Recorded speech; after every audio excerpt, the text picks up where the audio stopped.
Comienzo de la carta a los Hebreos, en el capítulo 1. De muchas maneras y en distintos lugares habló Dios en el pasado a nuestros padres, por medio de los profetas.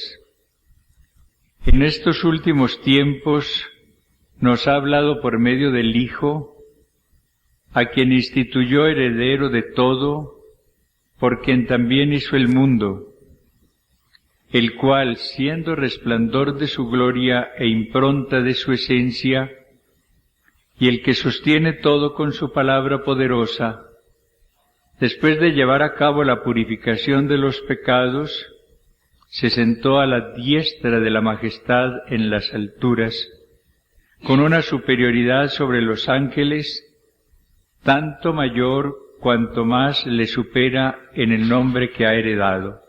Palabra de Dios.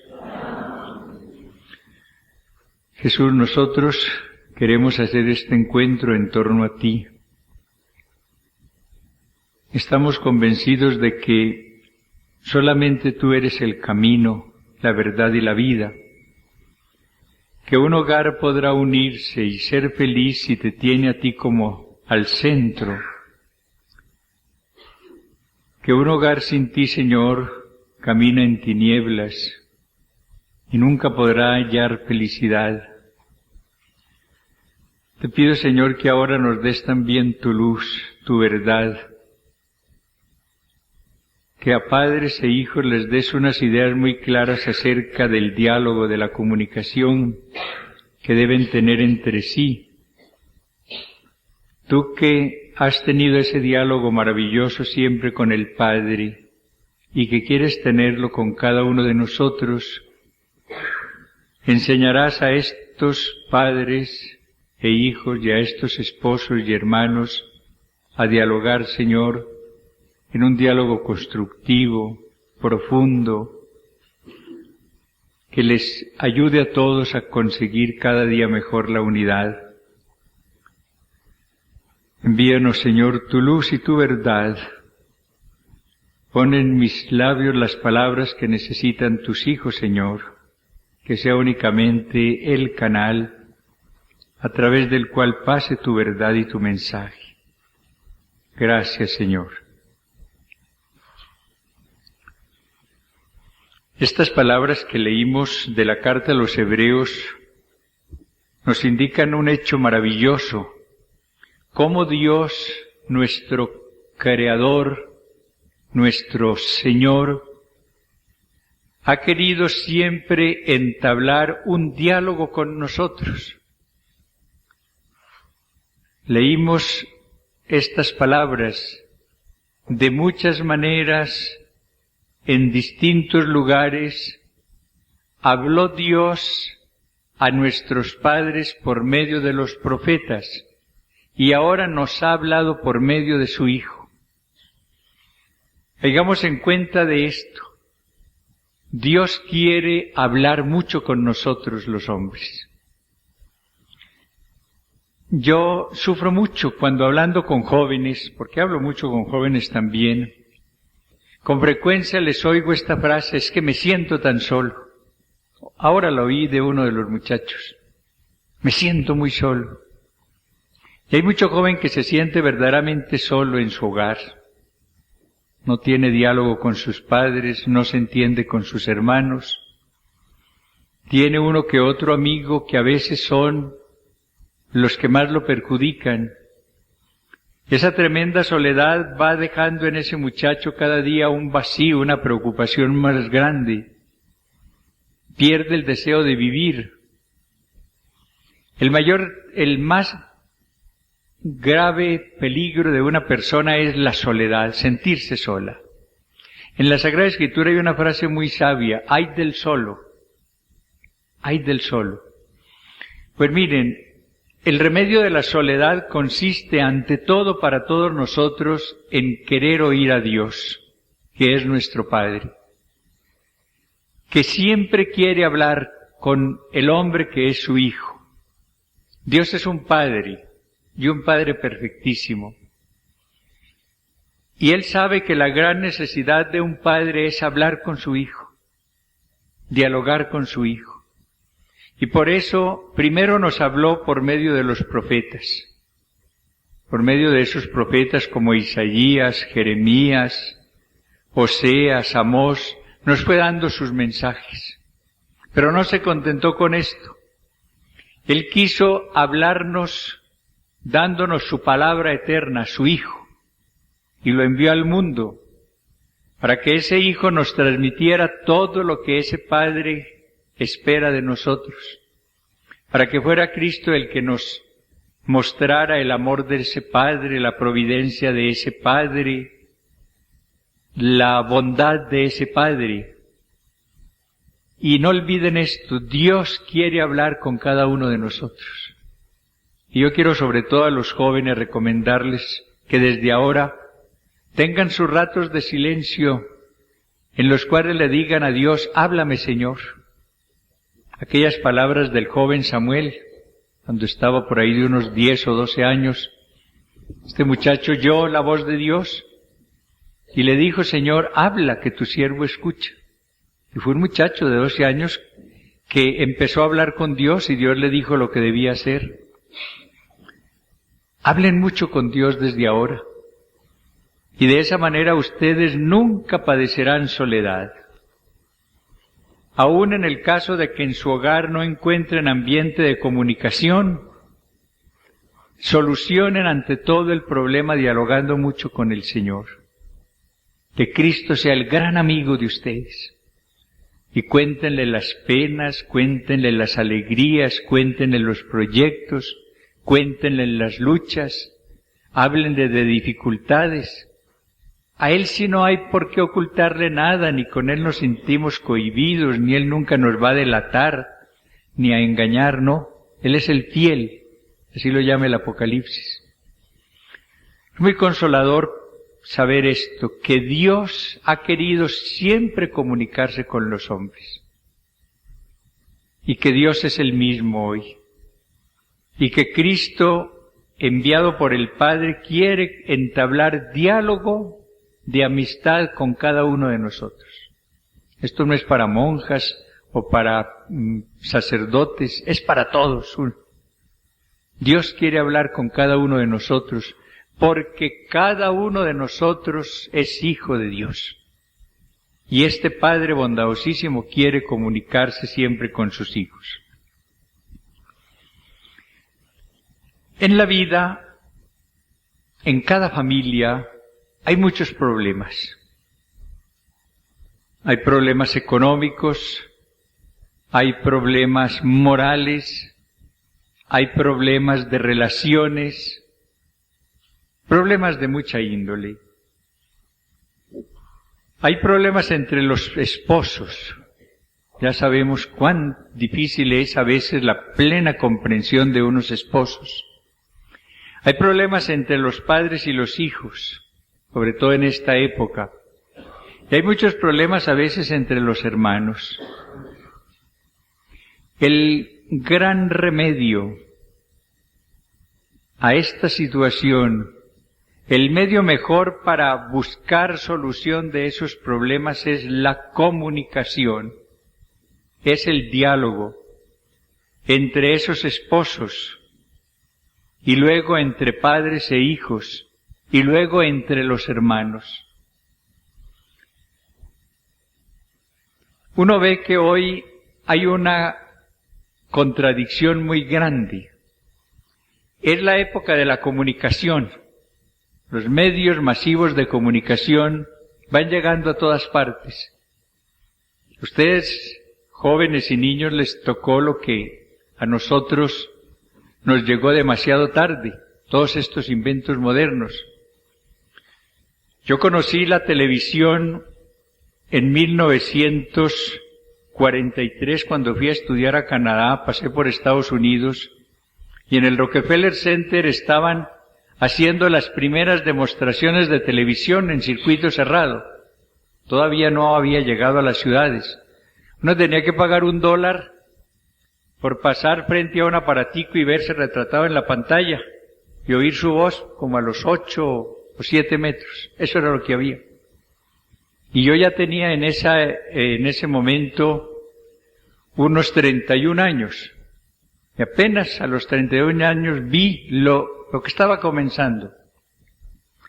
Ahora ustedes ven cómo estamos en la comunicación ya por vías de satélites. En este momento están en San Andrés y Providencia el presidente con todos los ministros y gobernadores, y desde allí los periodistas están por vía satélite comunicándose con Colombia y con todo el mundo. En ese programa de 6 a.m., 9 a.m., oía uno cómo hoy estaba hablando Yamid Ahmad con el que representa a Caracol en Moscú.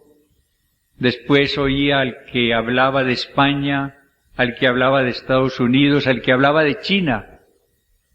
Es algo maravilloso lo que está pasando. Pero el contraste es que cuando hay esa comunicación a través de la televisión, de la radio, de la prensa, es cuando menos comunicación hay entre las personas. La gente se sienta frente a un televisor y oye a un obrero de Polonia, y oye al presidente de Estados Unidos, y oye a un futbolista de Brasil, pero no oye al que está al lado. Padres e hijos frente a un televisor, comunicándose con el mundo y con un silencio tremendo entre ellos. En nuestros hogares antes había más comunicación porque no había esta dependencia de la comunicación social. Ahora es cuando el hombre se está sintiendo más solo, a pesar de que está en contacto con todo el mundo. Fíjense bien lo que ustedes ven en sus hogares. Prenden el televisor, se sienta el muchacho, se sienta la muchacha, viene la mamá cuando termine el trabajo, viene el papá, todos viendo su programa. Cada uno cuando se cansa se levanta y se va a acostar. Y han estado horas frente a un televisor o a una radio sin decirse una palabra. De pronto se ríen todos cuando hay algo que cause risa, o se emocionan todos si están frente a un partido o en una pelea de boxeo, etcétera, pero no hay intercomunicación. Y la solución de los problemas que hay en todo hogar es la comunicación. El diálogo o intercomunicación ayuda a dos cosas: a solucionar problemas y a crecer en el amor. ¿Recuerdan los esposos que están aquí cuando hicieron el curso de renovación familiar? ¿Cómo se insistió en una idea? El diálogo es para el amor lo que la sangre para el organismo. Ustedes saben lo que sucede en el organismo cuando una parte no es irrigada por la sangre. Se produce lo que llamamos el infarto. Y esa parte muere. ¿Qué es el infarto? Es la muerte de parte del corazón o de otro órgano cuando no es irrigado. Cuando se tapa, por ejemplo, una arteria y deja de irrigar una parte del corazón, se siente el dolor y luego queda muerta esa parte, el infarto.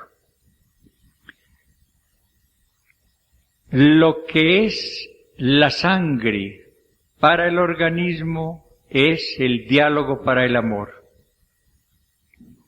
Aquellos esposos que dejan de dialogar empiezan a amarse cada vez menos. El amor empieza a sufrir, a palidecer, a perder fuego. Y la única manera de recuperar de nuevo ese amor en toda su intensidad es recobrando el diálogo. De ese tema también hablaremos más tarde, el diálogo de sentimientos. Pero aquí me refiero al diálogo como intercambio de preocupaciones, de ideas, de conceptos, de criterios, para poder ponerse de acuerdo y conservar la unidad. ¿Qué es lo que rompe la unidad en los hogares? Tener cada uno sus puntos de vista, no compararlos de una manera tranquila con los demás, obrar de acuerdo con sus puntos de vista, y entonces resultan una serie de actitudes, de realidades diferentes que crean el choque entre las personas. Los padres piensan de esta manera, los hijos piensan de otra, nunca se ponen a dialogar para ver dónde está el equilibrio, el justo medio, cada uno obra como quiere. Vienen actitudes que crean el choque de generaciones, de que tanto se habla ahora. Para poder crecer en la unidad, que es ante todo fruto del amor, se necesita dialogar. Y para solucionar los problemas que pueden perjudicar la unidad o impedir la unidad, se necesita dialogar, se necesita la comunicación.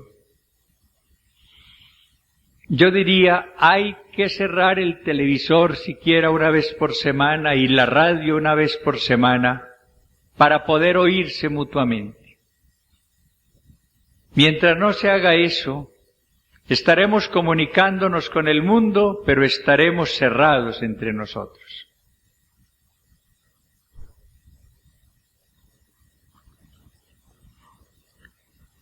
Hay que darle entonces prioridad a la comunicación, al diálogo.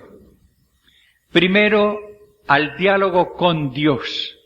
El primer puesto en el diálogo tiene que tenerlo Dios. Alguien decía con razón que a pesar de que se habla tanto del diálogo en esta época, se sabe dialogar muy poco. Y decía, la razón es esta: uno no aprende a dialogar con los hombres si antes no ha aprendido a dialogar con Dios. Uno no aprende a dialogar con los hombres si antes no ha aprendido a dialogar con Dios.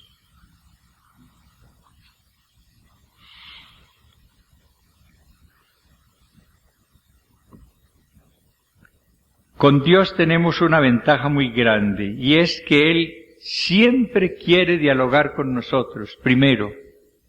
Y segundo, siempre está listo para oír a cada persona que quiera hablarle. En lo humano ustedes saben que muchas veces el diálogo se dificulta porque cuando uno necesita hablar con otra persona, con su padre, con su madre, con un hermano, resulta que le dicen que ahora no puede. Después, ahora estoy muy ocupado, estoy muy cansado. Una pobre muchacha llega con un problema, con deseo de hablar una cosa que para ella es importante y oye, no, ahora no puedo, no me moleste, estoy muy cansado, después. Con Dios afortunadamente no pasa eso. Dios siempre está listo para oírnos y siempre quiere oírnos. No solamente se resigna a oírnos, quiere oírnos. Es el mejor de los padres. Y como buen padre siempre quiere oír a sus hijos y siempre quiere hablar a sus hijos. Este diálogo con Dios lo tenemos en la oración. Si ustedes me preguntan por una definición de oración, yo les diré, es el diálogo con Dios. Oración es eso. Santa Teresa dio una definición muy sabia en su tiempo, hace ya como 4 siglos.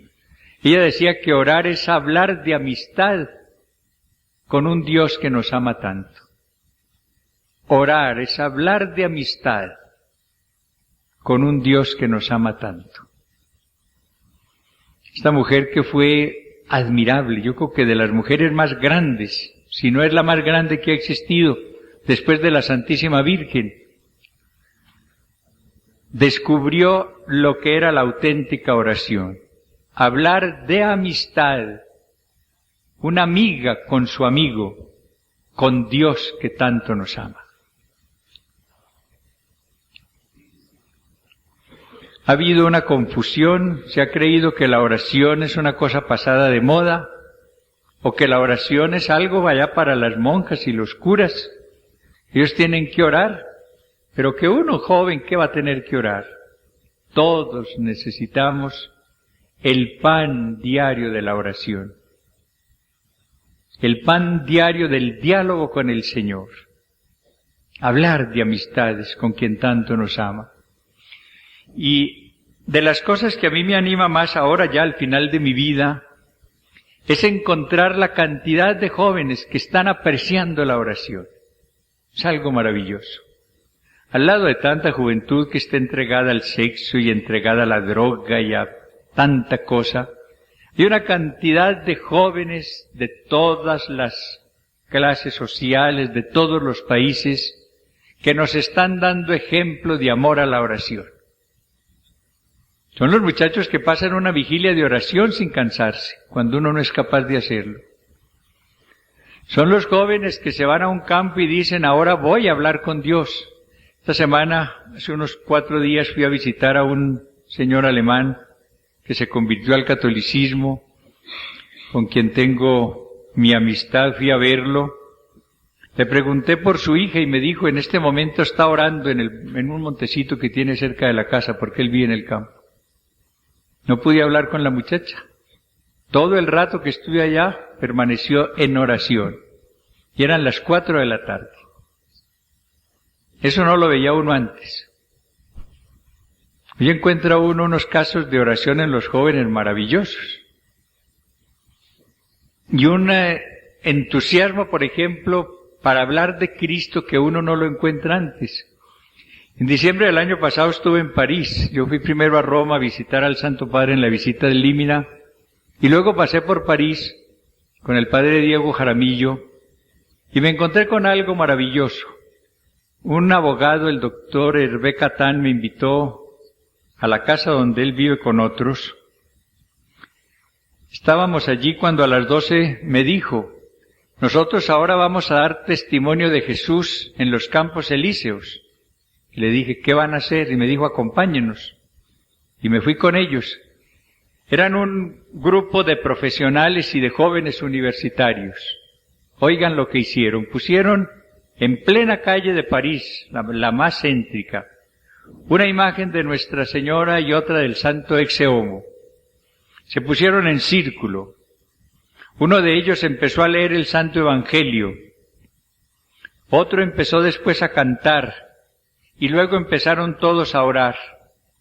La gente a esa hora salía de los almacenes, de las oficinas, a su almuerzo, y se paraba a ver qué era este espectáculo. Y ellos tienen esta táctica. Cuando ven que hay alguno interesado, sale uno y lo llama y le dice, mire, lo que estamos haciendo es esto, somos católicos, queremos dar testimonio de Cristo resucitado, nosotros oramos todas las semanas un rato en tal parte, ¿por qué no nos acompaña? Y lo van invitando, y es mucha la conversión que han conseguido de esa manera. En pleno París, a las 12:30 del día, jóvenes universitarios y profesionales orando sin respeto humano. Eso no lo veíamos antes. Es mucha la juventud que está hablando con Cristo como con el amigo. Y esa es una de las grandes bendiciones que tenemos actualmente. Pero después se necesita la comunicación entre los dos esposos.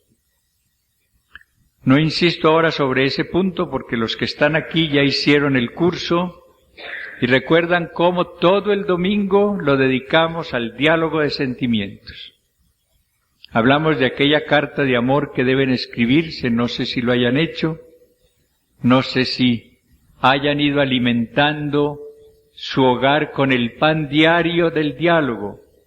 Se les dio esta consigna, así como cada día deben alimentar sus cuerpos con el pan material, con el alimento, así deben alimentar su vida de amor todos los días con el pan del diálogo. Si lo han dejado, que sea la oportunidad para invitarlos de nuevo a que lo hagan. Pero esa comunicación, ese diálogo debe ser también entre padres e hijos. Y aquí es donde yo encuentro la mayor barrera. Es muy poca la comunicación que hay entre padres e hijos. Hay muchas órdenes, pero no hay comunicación. Los padres dicen, es que yo no entiendo a estos muchachos.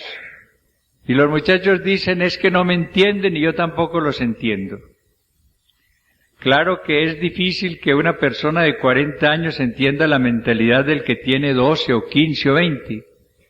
Y a esta joven o a este joven de 15, 20 años le cuesta mucho entender la mentalidad del que tiene 40 o 35 o 50. Eso es muy natural. Pero la dificultad no debe evitar este diálogo, que es indispensable. Esta distancia tan grande que hay en muchos hogares entre los padres y los hijos no se va acortando sino por medio del diálogo. Un diálogo que es difícil al principio, pero que es insustituible.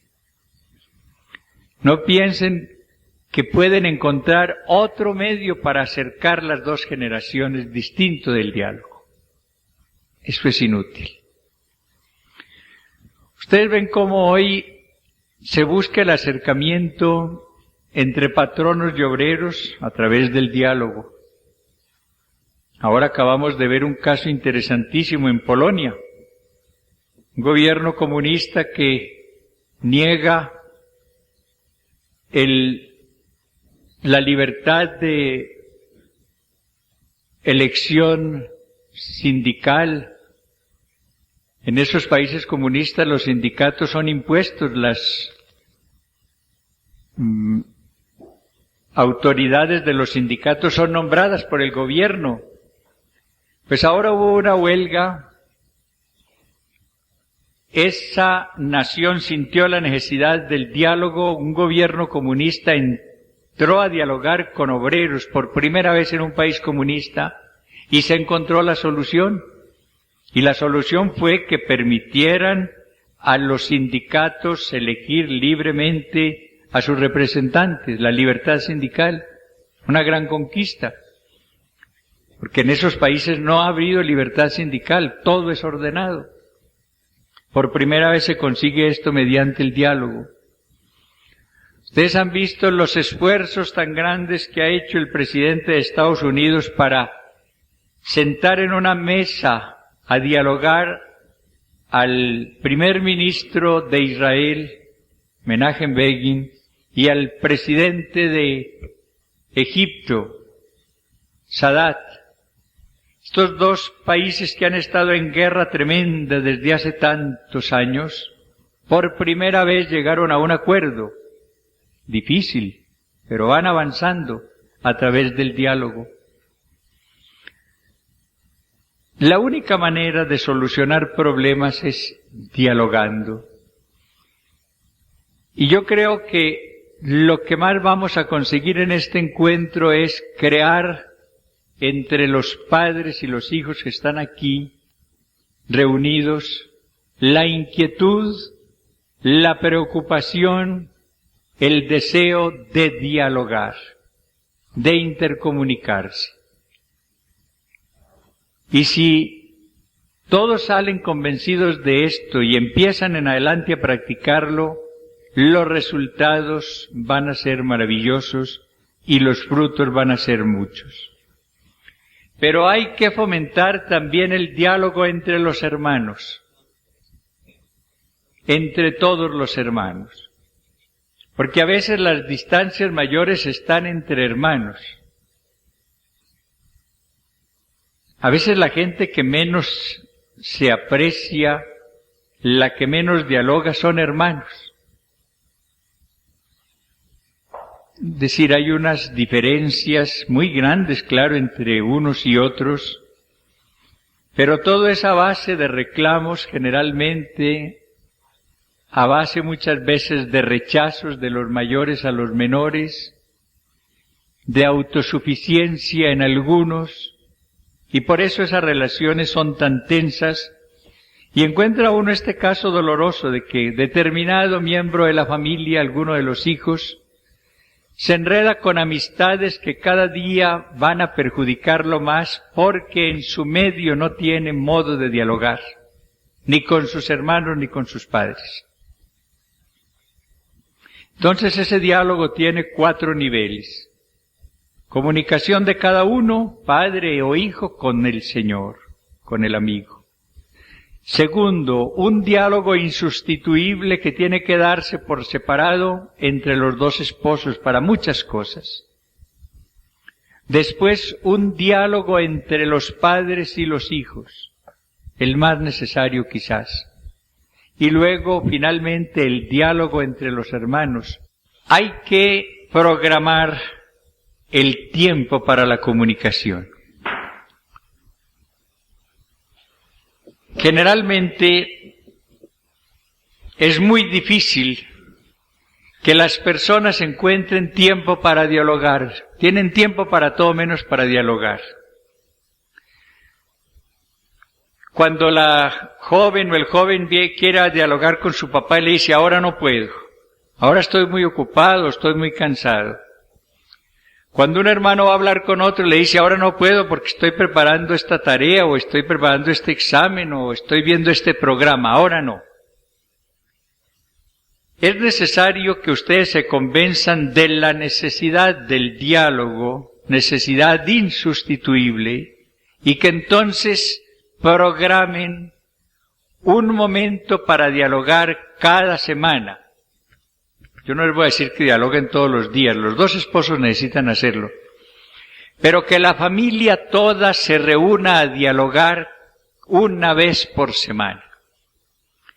Me imagino que el día mejor es sábado o domingo. Tal vez ustedes con mayor razón dirán es el peor, porque es el de los deportes, esto, lo otro. Yo no sé cuál sea el mejor. Pero tienen que buscar un día. Si es lunes, lunes. Y si es domingo, domingo, o si es jueves, jueves. Pero que ustedes en el primer encuentro, y ese va a ser ahora, digan, bueno, vamos a ponernos de acuerdo en algo importantísimo, y que es lo primero. ¿Qué día y a qué hora vamos a dialogar? Pero como familia.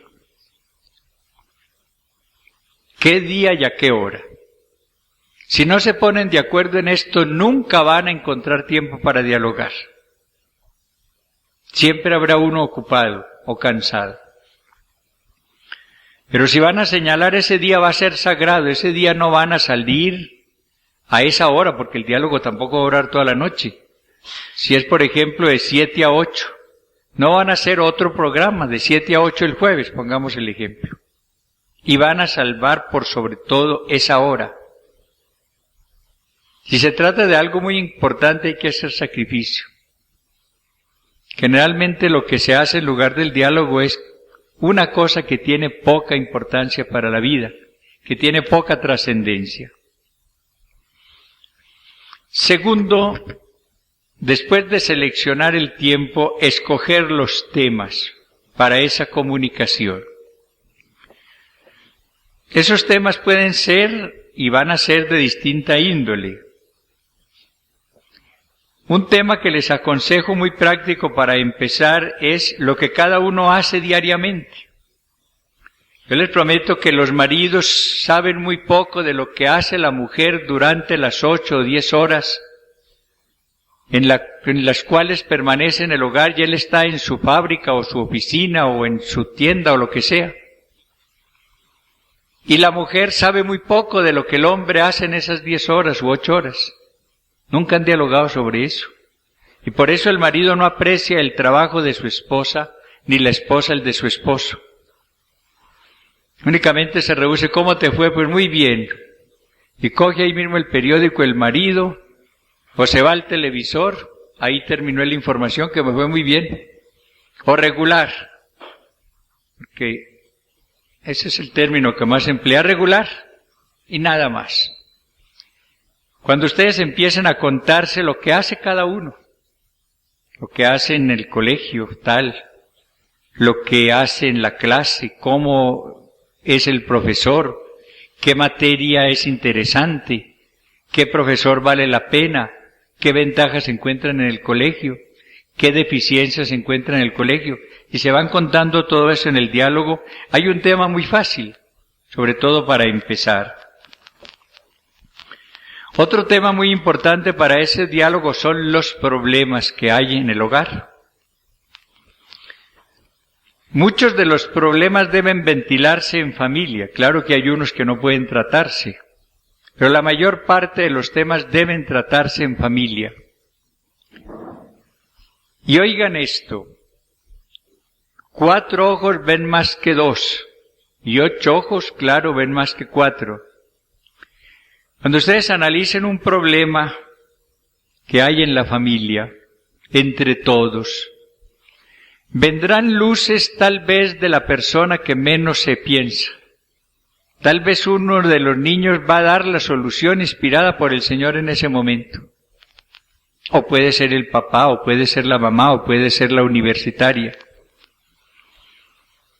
Pero si cada uno se queda con su problema, la joven con el suyo, nunca lo abre, si nunca tiene una confidencia con los suyos, porque es con los que menos quiere hablar, va a ser la confidencia al amigo de la calle o a la vecina, pero en la casa nada, pues no se va a encontrar la luz. Otro tema de diálogo muy importante para la familia reunida son planes.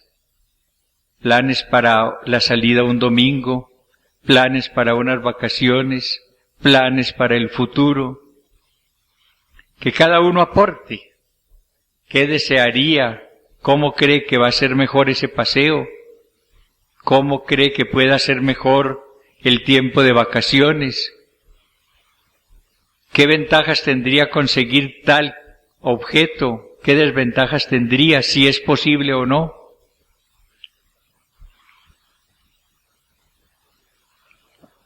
Y otro tema muy importante para un diálogo de familia es la relación de cada uno con el Señor. El día en que ustedes tengan esa confianza y diga cada uno, mi relación con el Señor es de esta manera, va progresando, tengo estas dificultades, yo encuentro en Cristo esto, yo encuentro en el Evangelio aquello.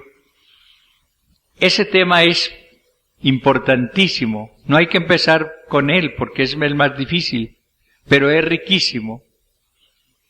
Cuando varias personas ahora comparten, y eso lo ve uno mucho en los jóvenes, lo que han encontrado en Cristo, lo que es Cristo para ellos, eso los une mucho. Son los diálogos más interesantes entre muchachos ahora, lo que es Cristo para ellos. A veces esa gran pregunta, ¿qué es Cristo para ti?, ha sido el comienzo de una vida nueva para una persona. ¿Qué es Cristo para ti en este momento de tu existencia?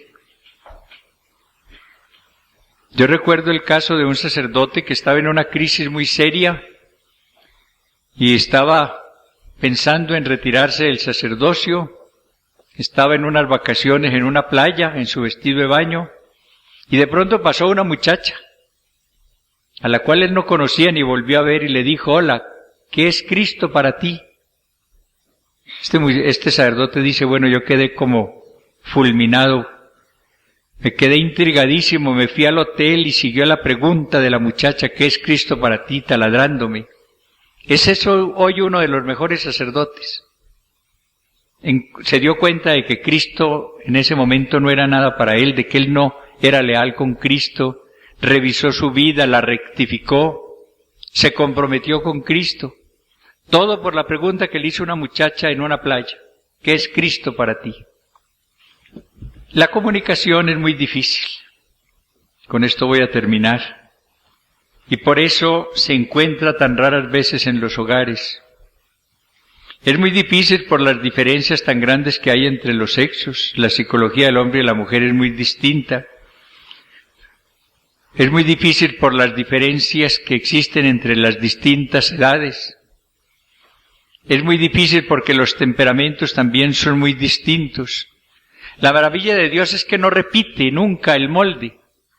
Dios hace a cada ser humano y rompe el molde. Todos somos distintos. Es el único que no repite nada. Todo ser humano es irrepetible. Dios no va a ser otro igual a ninguno de los que está aquí. Esa es la maravilla de cada persona. Pero claro, eso también crea las dificultades propias de las diferencias. Pero eso es lo que enriquece a un hogar. ¿Qué tal que todos fueran igualitos? La riqueza de un hogar es que el papá tiene un modo de ser, la mamá otro, y cada uno de los hijos es distinto. Pero cuando se juntan todas estas riquezas que Dios ha puesto en cada uno, ese hogar es maravilloso. La mayor dificultad está en empezar. Todo primer paso es trabajoso. Cuando ustedes aprendieron a nadar, recuerdan, la primera tirada fue horrible. Todos nos fuimos al fondo. Empezar a nadar es muy trabajoso. Empezar a caminar, uno cuando se dio el primer pasito se fue al suelo. Cuando uno empieza a montar en bicicleta, pues se cae. Y cuando uno empieza a manejar carro, casi siempre se choca. Todo es trabajoso al principio. Pero las cosas no hay que dejarlas a un lado porque sean difíciles. Y otro obstáculo es el miedo que hay a herir a otro en el diálogo. Y desafortunadamente los diálogos fracasan generalmente por las heridas que se hacen en ellos porque no se sabe dialogar. Dialogar no es insultar. Dialogar no es decirle unas cosas duras al otro, eso es muy distinto. Dialogar no es llevar el propósito de que mi idea se imponga, eso no es diálogo. Diálogo es intercambiar en un clima de paz las ideas de cada uno para encontrar mediante ese intercambio la luz, para conocerse mejor, para acercarse más. Juntarse a discutir es horrible, y es mejor que no lo hagan, pero es que diálogo no es discusión, no es pelea. El diálogo tiene que ser un intercambio sencillo, en un clima de paz, de ideas, de conceptos, de criterios, para encontrar lo que sea mejor para todos, y para enriquecerse con los aportes de los demás. Viene ahora entonces la tarea. Tienen también una hora para hacerla. Esta no va a ser escrita. Va a ir la familia, pero yo les ruego a los papás que ahora no se van a tomar ellos café y aguarden que los hijos por allá los busquen. No. De aquí a sus lugares de trabajo, todos. Y siéntense a dialogar por primera vez sobre el tema que quieran escoger. Por ejemplo, cuéntense qué es lo que hace cada uno. La mamá cuénteles cómo pasa el día mientras están los hijos estudiando y el papá está trabajando. El papá cuénteles cómo es la vida que lleva en el trabajo. Díganle, voy a contarles, mijos, lo que yo hago. Tengo tales empleados o tengo tal trabajo, me gusta esto, me aburre lo otro, en fin. Cuéntense cosas que no se han contado de las que les pasan todos los días. Que ese es el tema más fácil. Verán que se pasa muy rápido la horita. Yo les ruego a los muchachos que no se vayan ahora a otra parte, váyanse junticos.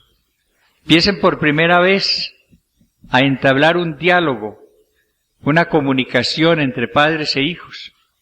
Van a ver los beneficios.